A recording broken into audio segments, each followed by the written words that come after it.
మన ప్రభు అయినటువంటి యేసుక్రీస్తు వారు నడిచినటువంటి మార్గం లోపల అపోస్తుడైనటువంటి పౌలు గారు అపోస్తుల కార్య గ్రంథంలో 28వ అధ్యాయం లోపల సువార్త ప్రకటిస్తూ సముద్రంలో కొన్ని సమస్యలు ఎదుర్కొని సముద్ర మార్గం గుండా తప్పిన తర్వాత మెలితే అనేటువంటి దీపాన్ని చేరుకుంటారు.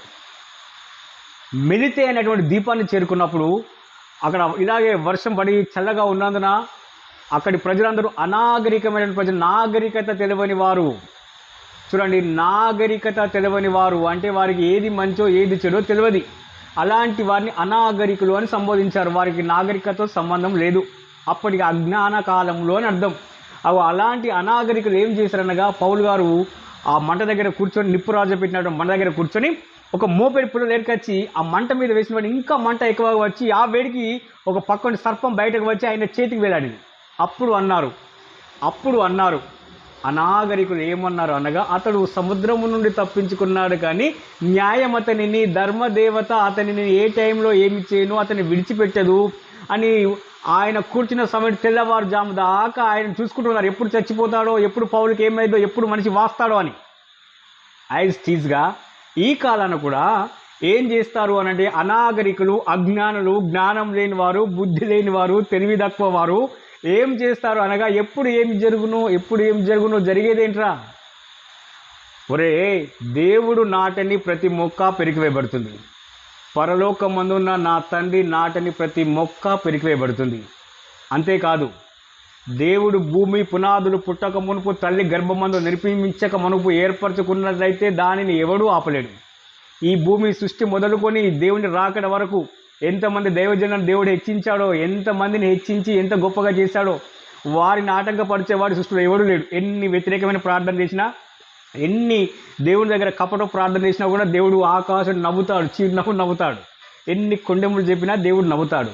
అందుకే బిడ్డ, ఇతరులకు అదైతుంది ఇదైతుంది, ఓ ఇంత ఎత్తుకు తొందరగా ఎదుగుతున్నాడంటే ఇరగడానికి అంటాడు ఒకడు. ఇలాంటి వారిని అజ్ఞానులు అంటారు, బుద్ధిహీనులు అంటారు, తెలివి తక్కువ వారు అంటారు, అనాగరికులు అంటారు. ఇదే సేమ్ అనాగరికులు చేసే పని ఇది.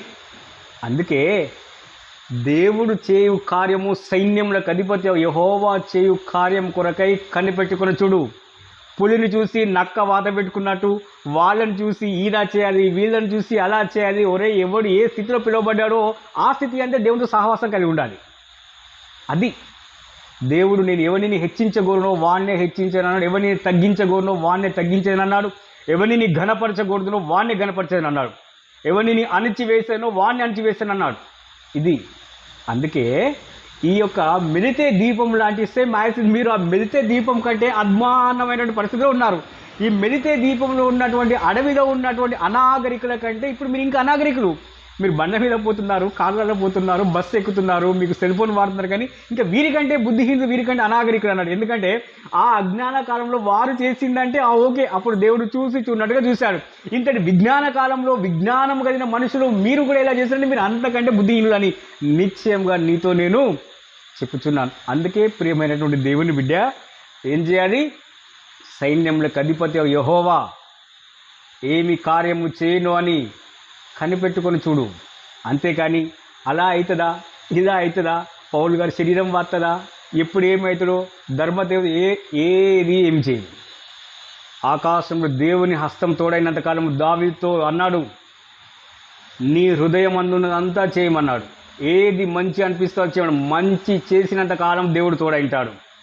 ఎప్పుడైతే యథార్థత తప్పదో అప్పుడు వాని పతనం ప్రారంభమవుతుంది. అది మీరైనా నేనైనా ఈ ప్రపంచంలో ఎవడైనా. యథార్థవంతుడు అపవాది అయిన లూసిఫర్ సైతం నీ దగ్గర యథార్థత ఉన్నంత కాలము నీవు ప్రశస్తమైన రాళ్ల మధ్య సంచరించితివి. ఎప్పుడు యథార్థత కోల్పోతువో త్రోసివేయబడితివి అన్నాడు. సేమ్ నీ గతైనా నా గతైనా ఎవని గతైనా అంతే. అందుకే బిడ్డ, అనాగరికులు లెక్కల వీళ్ళకి ఇప్పుడేం కావాలి, అప్పుడేం కావాలి, అలా అయిందా ఇలా అయిందా, నీ కర్మ. నువ్వు తలకాయ కింది కాళ్ళ మీద పెట్టుకొని 150 రోజులు కాదు, నువ్వు 365 రోజులు ఉన్నా కూడా నథింగ్. సైన్యములకు అధిపతి యెహోవా నిలిచుండగా ఆయన కార్యం చేయగా దాన్ని ఆపివేయవాడెవడు? నిన్ను నువ్వు పరిశీలన చేసుకో, పరీక్షించుకో. పుల్లుని చూసి నక్క వాత పెట్టు, ఎవరిని చూసి నేను ఈ వాతలు పెట్టుకుంటున్నానని. బిడ్డ, జాగ్రత్త కలిగి దేవుడు పిలిచినటువంటి ఆ పిలుపుకు తగినట్టుగా నిలిచిండు. ఇతరుల మంచి కోసం, క్షేమం కోసం ప్రార్థన చెయ్యి. నీ ఆత్మీయ ఎదుగుదల కోసం ప్రార్థన చేసుకో.